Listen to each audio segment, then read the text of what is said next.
Guys, we've got a special guest tonight in the house, currently sitting backstage, and he had a bit of a rough week last week finding out some information, and then he beats cancer faster than Jamaal Williams beats up on linebackers on pass blocking. So we've got Mr. Big B in the house. You may know him as the one who screams in all of your chats that Jamaal Williams is, in fact, the GOAT. But I will say this, no disrespect to Jamaal, who is wonderful, but when you beat cancer in a week, you, my friend, are the GOAT. So, Big B, welcome to the show. We're happy to have you. He's acting cool, calm, and collected now, man, but I am freaking out inside. There's no need. You good, bro. You good with me. Just know that. You good with me. Regular schmegular, man. You can literally say whatever you want. You know, you can say, suck it, Jimmy. Suck it, Jacob. Say it. And I'll be with you the whole way. I'm behind you, bro. All right, Big B, do you have any questions or anything? This is your time to shine, boss. Or even start off, tell us a little bit about yourself, what you do in the free time. I know you're the future of Packers beat writing, so let us hear what's up. Well, of course, I'm a massive Jamaal Williams fan. I think we all know this by now. My whole life is Packers football, and that's pretty much it. It's Packers 24/7. And you run your own podcast? Yeah. It's called the Underage Packers podcast with my good friend Joey the Jaguar, who is in the chat right now. So one of our most loyal listeners. So appreciative to Joey here as well. But Big B, this is your floor. So the floor is yours. What do you got for Mr. Williams? All right. First question is, what is the biggest difference between Mike McCarthy and Matt LaFleur's offense? I say there's a lot more.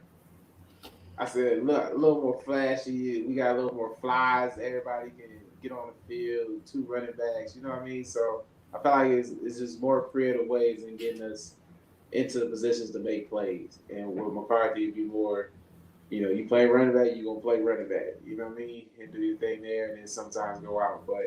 And LaFleur's offense, you can be running the ball. You can be out as a fly guy. You can go around on the street anytime, you know what I mean? So it's really more just being versatile. There you go. Versatile with passing and rushing. You know what I mean? So you gotta make sure you know your routes, know the autos and changes, just be ready to go on the fly. So you mentioned it allows it to be more versatile. Did you going into that offense, did that encourage you this offseason when you were with Luke to practice that route running and stuff, since you are now in a more creative offense? Shoot, I was going to do it either way. But, I feel like it all just came together at the right time to be able to learn something new and then put it into my offense already, you know what I mean? And then for them to give me the opportunities to go out there and show what I've been working on, you know what I mean? So it's really just putting myself in good positions and taking the blessings that comes out and taking my opportunities. Beautiful. B? Beautiful. Magnifico. Oh, excellent. Look at him, Jacob. He's trying to suck up and get some points. Like you said before the show, he tries too hard. So that's what I say. I hate you guys so much. After students read it to me, I always say, "Oh, beautiful, beautiful," and then I move on. Give him 5 points for his compliments. Jimmy, did you ever, when you were in high school, did anybody ever call you a tryhard? No, They call me an asshole, but they never call me. All right, I regret asking that question. Big B, please ask something else. Okay, did you ever get pranked as a rookie? Did I ever get pranked? Nah. Yeah. I was cool. I was chilling, you know what I mean? I didn't do nothing out of ordinary to get picked on or to have anything happen to me. So I've been pretty cool. But honestly, it really hasn't been that bad. The hazing part of everything is, you got to be chill with that. You can't be doing too much. But honestly, I haven't been doing nothing bad. I'm glad I'm not a lineman, though. The linemen, because, they usually have the most vets on a squad, you know what I mean? So if you're a rookie lineman, you're in for it. Especially if you with Dave, that's the first person I thought of was Bakhtiari. your day is full of excitement every day because he is a character. I'm trying to think. I don't think you were. No, you weren't here when they had Sitton and Lang. Did you play with TJ? No. Okay, so that was well after that as well. But yeah, when there was a time where they had Bakhtiari, Sitton, and Lang. I don't know if you've met those guys or heard about them at all, but they strike me as the characters type as well. So I was going to ask you off of that, who is the biggest prankster on the team, or who's somebody that likes to do stuff like that? Who's the biggest prankster?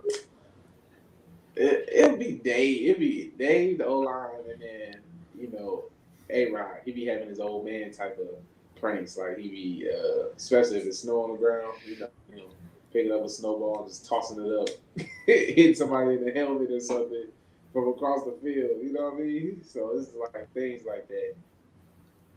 What a goofy guy. That's crazy.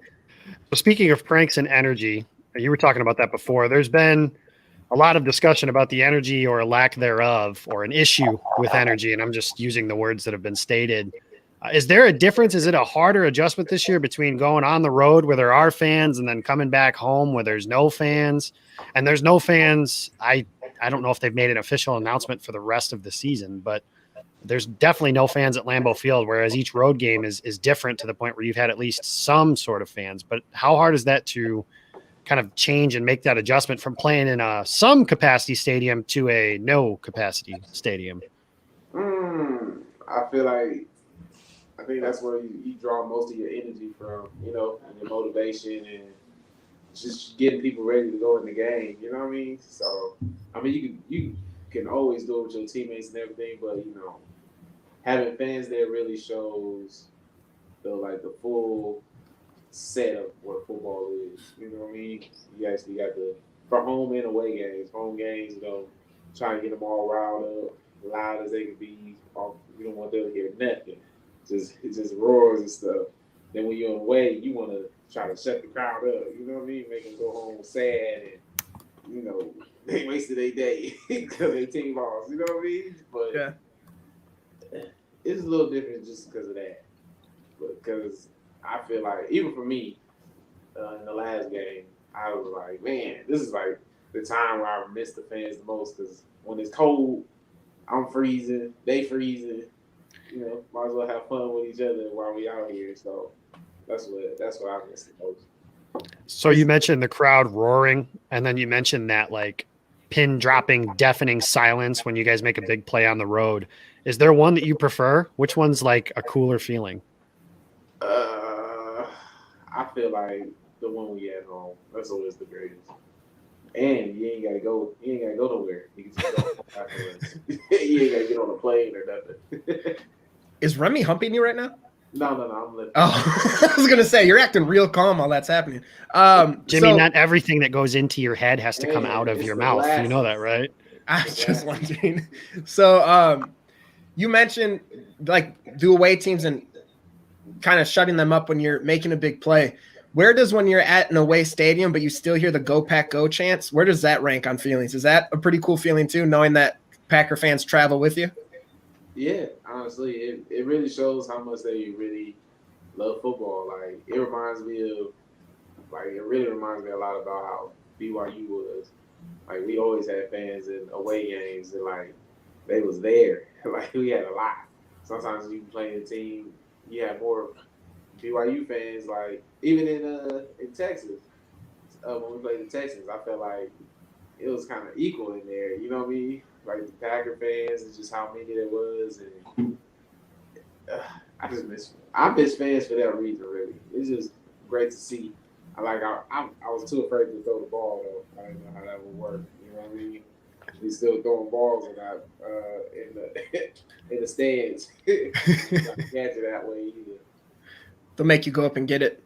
I had to throw it, then throw it back. I have to sanitize it. Got to carry a disinfectant around with you, like I've been doing around the house for the last week. Anything you touch, spray it with Lysol. All right, Big B. Yeah, how's it say? We'll shut up now. All you. Oh boy. Okay. Next question is: what NFL player do you wish you can play with other than Ronald Jones? Look, He took away the cop-out answer. I wish I could play with. I want to play on the same team with my brother Dante. He on the Rams right now. Ooh, excuse me. But he on the Rams right now. So I would want to play with my brother just because we played in high school. Well, since like Pop Warner to high school, played on different teams in college. But it'd be cool to just play with him again. Was he the one on Hard Knocks that was flexing at Aaron Donald? That was too smart on your part. He played like he's 6'8", 250. You know what I mean? Like you can't look at the size. Like he played like an anime character. You know how the main characters be short, little kiddish, and they be having all the power. That's what I'm saying. So he's a great player. Alrighty, Big B, we've hit our time spot here, but if we got a little bonus time for you, if you've got another question you want to throw out before we let you get back to what you were doing. Hit me, Big B. Come on. Anything. I'm not ready for this. I didn't mean to put you on the spot there, but I didn't want to let you get no opportunity either. Yeah. What is your favorite interaction with Aaron Rodgers? With Aaron Rodgers, I think is the dad look. I think it's with locker room, and like we always got our headphones on most of the time. But every time, like during like before the game, you always get that one look where you tell each other, "Oh, we ready to go?" Like it's go time and stuff like that. We always got one of those. And we go, like you just smile, you go, you just nod. You know what I mean?